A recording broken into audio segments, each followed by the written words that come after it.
What if the secret to transforming lead into gold was never about metals at all, but about you? For centuries, alchemy has been painted as a strange and outdated science. Eccentric men in dimly lit chambers, endlessly stirring cauldrons, obsessed with turning base metals into treasure. Yet behind this cloak of secrecy lies something far more profound. Alchemy was never just about gold. It was about transformation, and not just of matter, but of the soul. Imagine this: a caterpillar crawling through the dirt, limited by its form. To the untrained eye, it seems destined to remain as it is forever. But hidden within its body is a mysterious potential, a secret blueprint for wings, for freedom, for flight. That is the essence of alchemy, not merely the manipulation of physical substances, but the awakening of hidden possibilities within the human being. Ancient sages, from Egypt to China, from the Islamic mystics to European philosophers, all guarded fragments of this mystery. They spoke of the philosopher's stone, of elixirs of life, of secret formulas, but in truth, these were metaphors, keys pointing toward the real treasure, spiritual awakening. The ability to refine the lead of ignorance, fear, and suffering into the gold of wisdom, love, and liberation. In this journey, we'll uncover the real meaning of alchemy. We'll explore its origins, its symbolic language, and its forgotten wisdom. We'll peel back the layers of myth and reveal the timeless process it describes, the transformation of human consciousness. And more importantly, we'll discover how you can apply these teachings in your own life, not in dusty laboratories, but in the crucible of your heart and mind. Alchemy is not dead. It lives within you, waiting to be awakened. The only question is, are you ready to begin the transformation?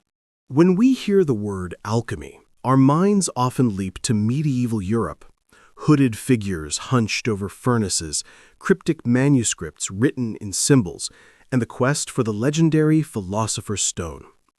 Yet alchemy's roots stretch back much further, threading through civilizations that predate Europe's Middle Ages by millennia. The first whispers of alchemy emerge in ancient Egypt. The Greeks later called this land Hemia, the Black Land, named for the fertile soil left by the Nile's floods. It is from this name that the word alchemy likely descends. The Egyptians were masters of symbolism and transformation. They embalmed bodies not merely to preserve them, but to express a belief in eternal life. Their gods, such as Thoth, the divine scribe, were said to hold the keys to hidden knowledge, including the mysteries of transformation. When Greek philosophy mingled with Egyptian mysticism in Alexandria, a new spiritual science was born. The texts attributed to Hermes Trismegistus, the mythical fusion of Thoth and the Greek Hermes, formed the foundation of what we now call Hermeticism. In works like the Emerald Tablet, the principle is declared, as above, so below, as within, so without. This became the heartbeat of alchemical thought, the idea that the physical world mirrors the spiritual, and that by studying one, we may unlock the secrets of the other.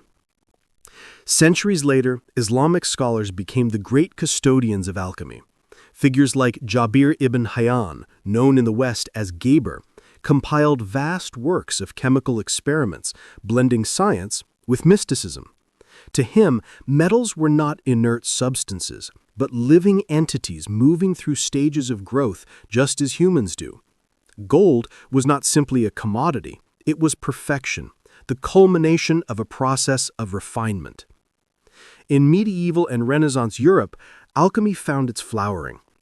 Thinkers like Paracelsus and later Isaac Newton studied it not as superstition, but as a profound science of both matter and spirit. To them, alchemy was a sacred marriage of opposites, the union of sun and moon, sulfur and mercury, body and soul. They believed that by working with matter, one could reflect upon the inner work of the spirit. But here lies the paradox. Alchemical texts are deliberately obscure, written in symbols, dragons devouring their tails, kings and queens uniting, suns rising from darkness. They conceal as much as they reveal. This was not mere trickery. It was a safeguard. The knowledge of transformation, they believed, should not be handed casually to the unprepared. The cryptic language forced the seeker to engage in contemplation, to awaken insight through intuition, not just intellect. Philosophically, alchemy stands as one of humanity's great bridges between outer science and inner spirituality. It is both practical and mystical, speaking of furnaces and flasks on one page and divine illumination on the next. Its historical significance lies not only in paving the way for modern chemistry, but in offering a vision of reality where the material and the spiritual are inseparable. To understand alchemy is to see the world as alive with meaning. Metals in the earth are not just metals, but they are symbols of the human condition. Fire is not only heat, but the flame of consciousness. And the philosopher's stone is not a rock, but the perfected self. The ancients believed that by engaging in this sacred science, one could touch eternity. And in many ways, that belief still echoes today. To truly understand alchemy, we must look beyond the surface stories of men attempting to create gold and uncover the symbolic blueprint hidden in its teachings. At its heart, alchemy is not about transforming metals, it is about transforming the human soul. Every furnace, every vessel, every strange diagram is a metaphor for processes happening inside you. Think of the alchemist's laboratory. Within it are furnaces, flasks, metals, powders, and strange liquids. To the uninitiated, it looks like primitive chemistry, but to the seeker, it is a mirror of the inner world, the body, the mind, and the spirit.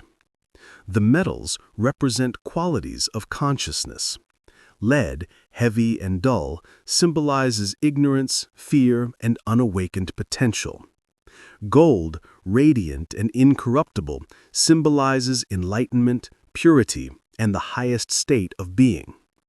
The alchemist's task is to transmute the lead within, the base tendencies of anger, greed, and confusion, into the gold of wisdom, compassion, and spiritual clarity. The process of transformation was often described in stages, sometimes called the magnum opus, the great work. Though described differently across traditions, many accounts agree on three essential stages: Nigredo, Albedo, and Rubedo. Nigredo, the blackening. This is the first stage, often symbolized by darkness, death, or decay. The material, or the soul, must be broken down. It is the confrontation with the shadow, the parts of ourselves we deny or repress. Imagine plunging into the depths of your own psyche, facing fears, doubts, and illusions. Just as a seed must rot before it can sprout, the soul must dissolve its false identities before it can be reborn. Nigredo is often represented by the raven, the black crow, or a corpse. It is uncomfortable, chaotic, and necessary. Without this stage, no transformation is possible. In psychological terms, it mirrors what Carl Jung later called the shadow work, the integration of hidden or suppressed aspects of the self. Albedo, the whitening. After darkness comes purification. Albedo is symbolized by the color white, by washing, cleansing, and illumination. The material purified in the flask becomes clearer, lighter, closer to its essence. In the human being, this stage corresponds to the discovery of inner clarity and truth. It is the dawning of self-knowledge, the recognition that beneath the impurities of the ego, the soul carries a divine spark.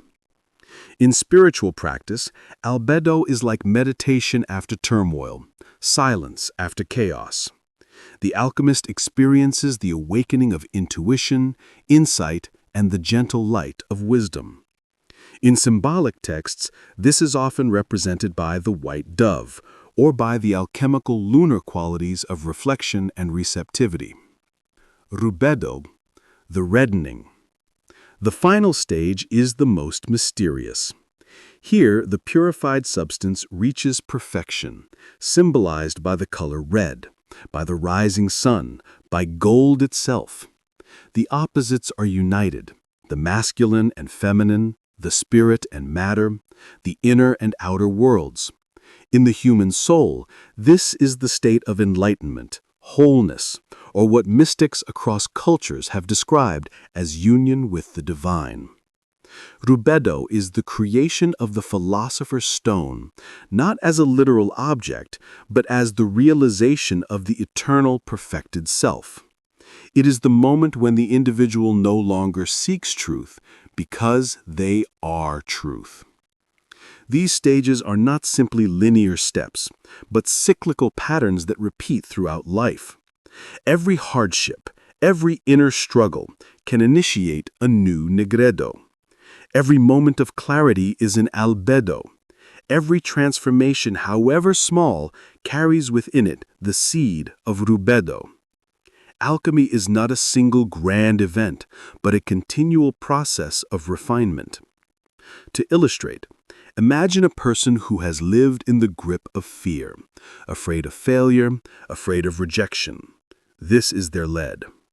Through life's challenges, they are forced to confront this fear head-on, entering their Nigredo. Perhaps a painful loss or failure strips away illusions, leaving them raw and exposed. If they embrace the lesson, purification begins, albedo. They start to see clearly that fear was a mask, not their essence. They recognize inner strength, a hidden light. Finally, through persistence and integration, they step into Rubedo, living with courage, embodying authenticity, radiating confidence. Their lead has been transmuted into gold. Alchemy also speaks in the language of elements, sulfur, mercury, and salt. These are not the substances on a chemist's cable, but archetypes. Sulfur represents the fiery spirit, the active and volatile force within.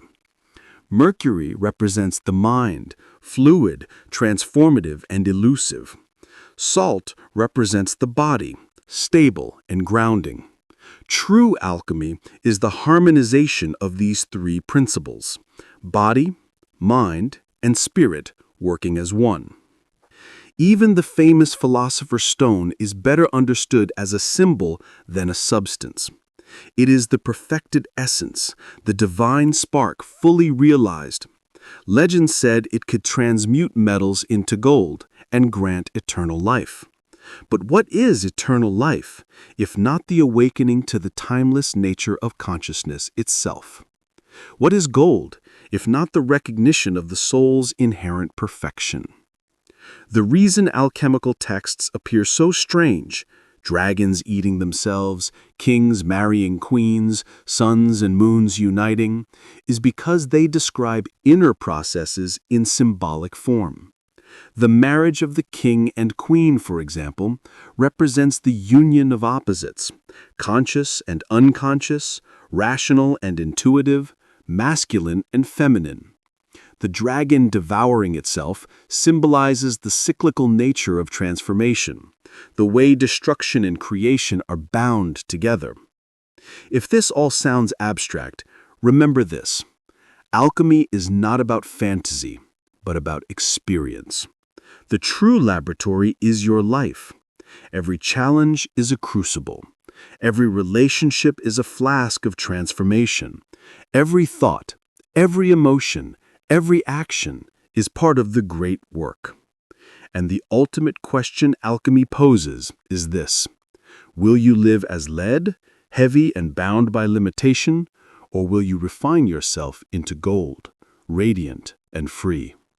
To truly appreciate the depth of alchemy, we must move beyond the surface symbols of transformation and step into its hidden nuances, the wisdom that lies between the lines of ancient texts. Alchemy is not just about the stages of Nigredo, Albedo, and Rubedo. It is also about integration, the weaving together of fragmented parts into a unified whole. At its core, alchemy teaches that what appears separate is, in truth, one. The union of opposites. In almost every alchemical manuscript, you will find images of pairs, sun and moon, king and queen, lion and eagle. This is not accidental. Alchemists saw the world as a dance of dualities, light and dark, masculine and feminine, above and below. All opposites reflected the great polarity of existence. But to the alchemist, the goal was not to choose one side, but to unite them. The marriage of the king and queen, for example, is not a tale of royalty. It symbolizes the union of spirit and matter, reason and intuition, conscious and unconscious. Only when these forces embrace like lovers in perfect harmony can true transformation occur. In modern psychological terms, this union mirrors the integration of the psyche, what Jung called individuation, the process of becoming whole. The Ouroboros, the circle of eternity. One of alchemy's most enduring symbols is the Ouroboros, the serpent devouring its own tail. At first glance, it looks paradoxical, a creature consuming itself. Yet this image speaks volumes. It represents eternity, cycles, and the truth that creation and destruction are inseparable. In the great work, the Ouroboros reminds us that we must often consume parts of ourselves in order to grow. Old identities, beliefs, and attachments must be dissolved, just as the serpent devours itself, so that new life can emerge. This is why alchemists insisted that death was not an ending, but a gateway. Every ending is a beginning. Every fall contains the seed of ascent. The elements and inner alchemy. While Western alchemy often spoke of sulfur, mercury, and salt, it also drew upon the classical four elements: earth, water, air, and fire. These were more than physical substances. They were symbolic energies that described both the cosmos and the human being. An alchemist sought to balance these forces within themselves. Too much fire burns, too much water drowns. True mastery comes when all four work in harmony, just as the universe itself is balanced by these primal forces. Alchemy and the human body. In some traditions, alchemy was directly tied to the body and its energies. Taoist alchemy, for example, spoke of refining Jing, essence, Qi, energy, and Shen, spirit. These were not abstract ideas, but living forces cultivated through meditation, breathwork, and inner practice. In Western alchemy, too, the body was seen as a vessel.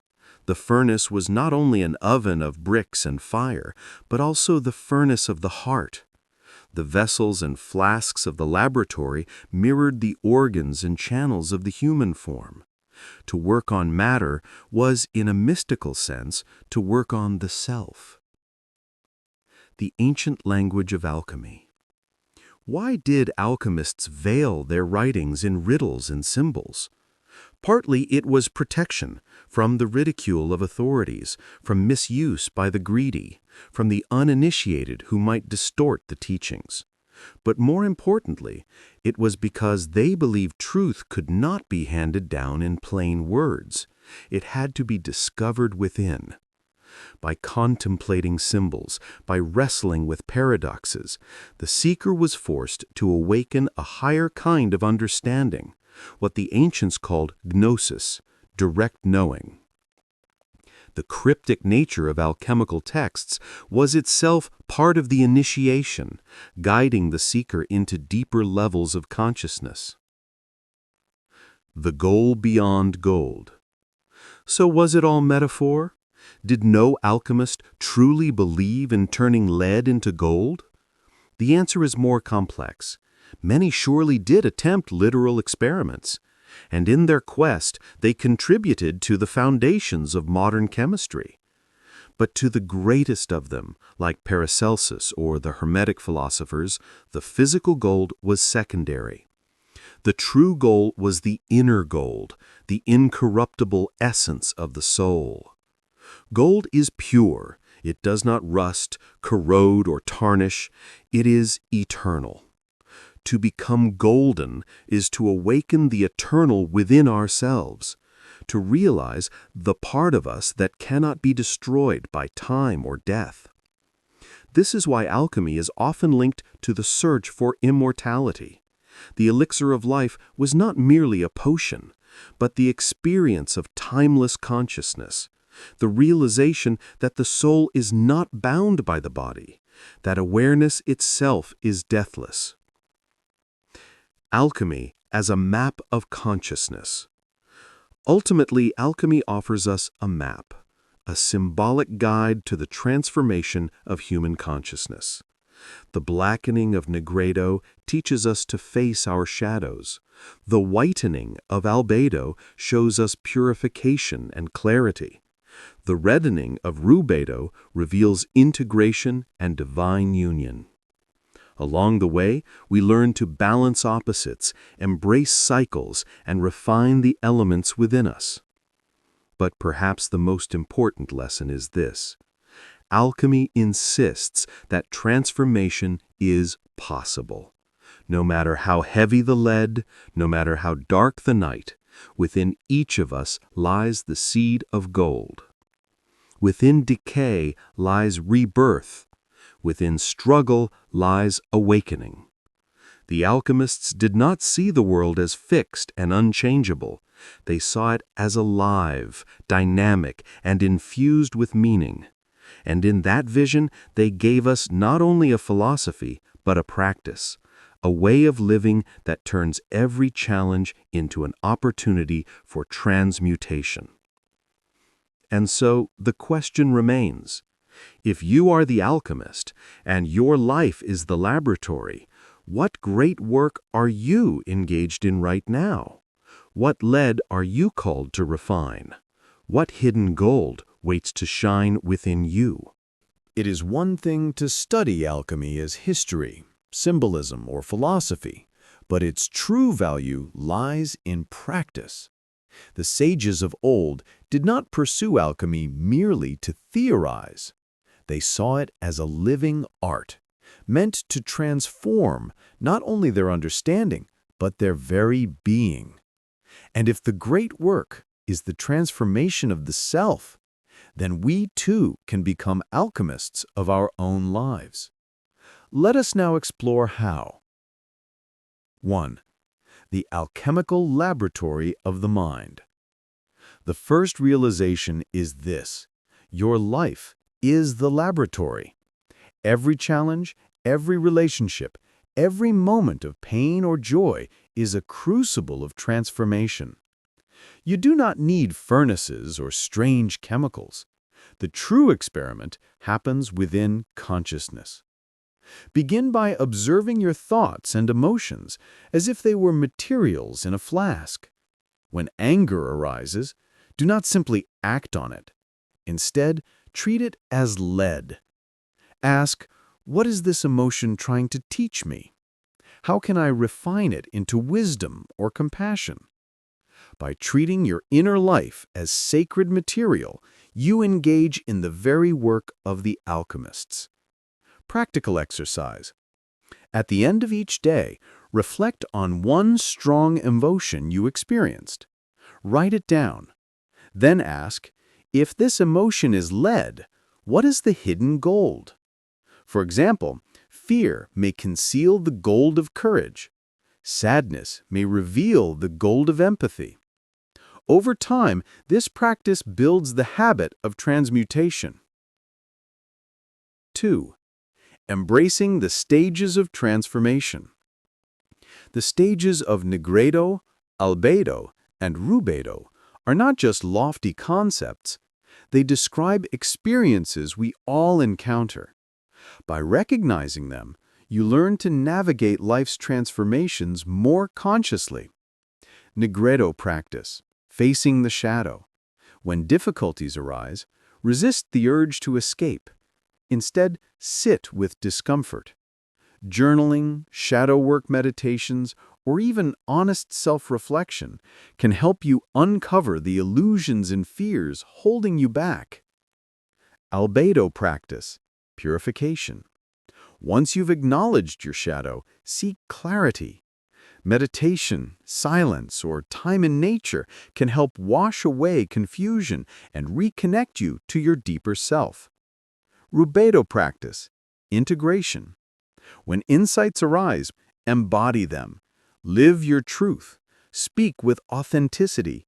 Bring the wisdom you've refined into your relationships, your work, your choices. Transformation is not about escape, but about engagement, meeting life fully and consciously. 3. Inner alchemy through breath and visualization. Many alchemists believed that transformation was not only psychological, but energetic. In this, their wisdom parallels Taoist internal alchemy and yogic practices. You can begin with simple techniques that awaken awareness of inner energy. Exercise, the inner furnace. Sit comfortably, close your eyes, and place your hands over your lower abdomen. Imagine a small flame burning there, your inner furnace. As you breathe in, imagine the flame growing brighter. As you breathe out, imagine it refining and burning away impurities, doubts, fears, heaviness. After several minutes, shift the flame to your heart, then to your mind, illuminating all parts of your being. This simple practice helps you connect with the archetype of fire, the great transformer. 4. The union of opposites. Alchemy teaches that wholeness comes not from rejecting parts of ourselves, but from uniting them. In daily life, this means embracing contradictions, strength with gentleness, logic with intuition, action with stillness. Exercise, balancing opposites. In your journal, create 2 columns. Label one solar, active, rational, outward, and the other lunar, receptive, intuitive, inward. Under each, list qualities you express strongly and those you neglect. Then set an intention each week to cultivate balance. For example, if you are highly rational but neglect intuition, practice meditation, dream journaling, or creative expression. If you are deeply intuitive but lack structure, practice discipline and planning. Over time, this creates the inner marriage of the king and the queen, the harmonious union of opposites. 5. Symbols as keys. Remember, the alchemists used symbols not just for secrecy, but for awakening. Symbols bypass the logical mind and speak directly to the soul.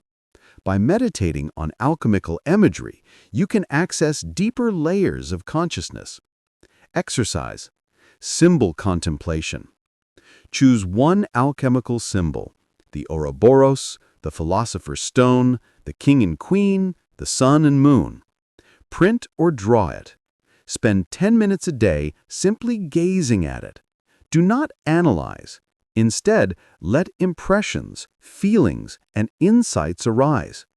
Over time, the symbol will reveal meanings beyond words, acting as a key to inner transformation. 6. Turning life into gold. Finally, the essence of alchemy is practice in daily life.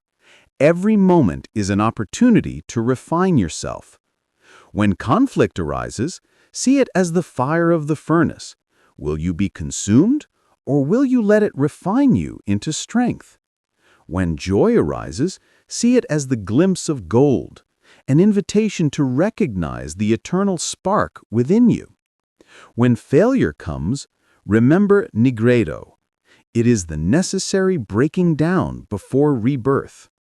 To live alchemically is to walk through life with awareness, treating every experience as sacred material for the great work. Overcoming obstacles. Of course, this path is not easy. Just as metals resist transformation, the ego resists change.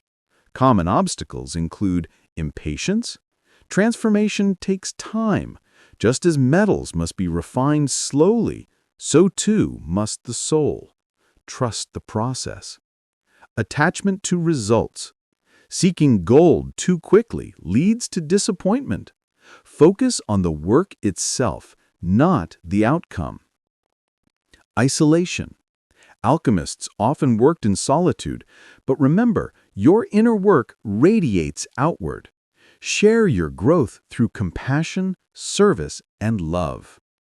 When these challenges arise, remember the wisdom of the Ouroboros. Destruction and creation are one. Every obstacle is itself part of the process of transformation. The modern alchemist. In truth, you are already practicing alchemy. Every time you turn hardship into wisdom, anger into compassion, confusion into clarity, you are transmuting lead into gold. The difference now is consciousness. By seeing your life through the lens of the great work, you step into the lineage of the ancient alchemists, carrying their wisdom into a new age. The furnace is your breath. The flask is your heart. The philosopher's stone is your awakened self. And the gold is the radiant life you create when you live with awareness, courage, and love. What, then, is the real meaning of alchemy? It is not a dusty science locked away in ancient manuscripts, nor the eccentric pursuit of men chasing after physical gold. It is a living path, a sacred art, a reminder that within each of us lies the power of transformation. When the alchemists spoke of lead, they spoke of our burdens, fear, ignorance, limitation. When they spoke of gold, they spoke of our highest potential, wisdom, love, and awakening. When they drew strange symbols of serpents, kings, and suns, they were whispering truths about the human soul. The great work is not performed in secret laboratories. It is performed in the hidden chambers of the heart. Every challenge you face, every shadow you confront, every insight you embody, that is the fire, the furnace, the process of transmutation. Life itself is the alchemical vessel, and you are both the experiment and the alchemist. Think back to the stages: Nigredo, the dark night where the old dissolves; Albedo, the purification where light returns; Rubedo, the union where opposites meet and the soul awakens. These are not ancient relics.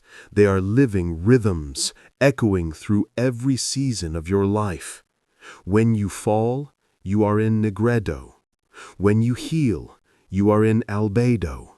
When you rise stronger, truer, more whole, you have touched Rubedo. And what of the philosopher's stone? Legends said it could turn base metals into gold, grant eternal life, and unlock divine mysteries. But the greatest secret is this: you are the stone. Within you lies the spark of the eternal, the seed of perfection. To discover it is not to escape this world, but to see it with new eyes, to recognize that every atom, every breath, every moment is already sacred. So the real meaning of alchemy is not escape, but engagement. It is not about fleeing the world, but transforming it, beginning with yourself. When you refine your own consciousness, you do not simply change your life. You change the lives of those around you. Your gold shines outward, lighting the path for others. The ancient alchemists hid their wisdom in riddles, fearing it would be misused. But now, in this age of awakening, their message calls to us more clearly than ever, that we are not fixed, not condemned to remain as we are. Transformation is always possible. Even the heaviest lead can become gold. Even the darkest night can birth the brightest dawn. So I leave you with this question. What is the lead in your life right now? What heavy weight, what shadow, what unrefined part of you longs to be transformed? And are you willing to step into the fire of the great work to discover the gold that has been hidden within you all along? Remember, alchemy is not a story of the past. It is a practice for the present. It is the art of becoming, the science of awakening, the eternal call to refine the self until you shine as the radiant stone, the living gold, the perfected being you were always meant to be. The real meaning of alchemy is this: transformation is not only possible, it is your destiny.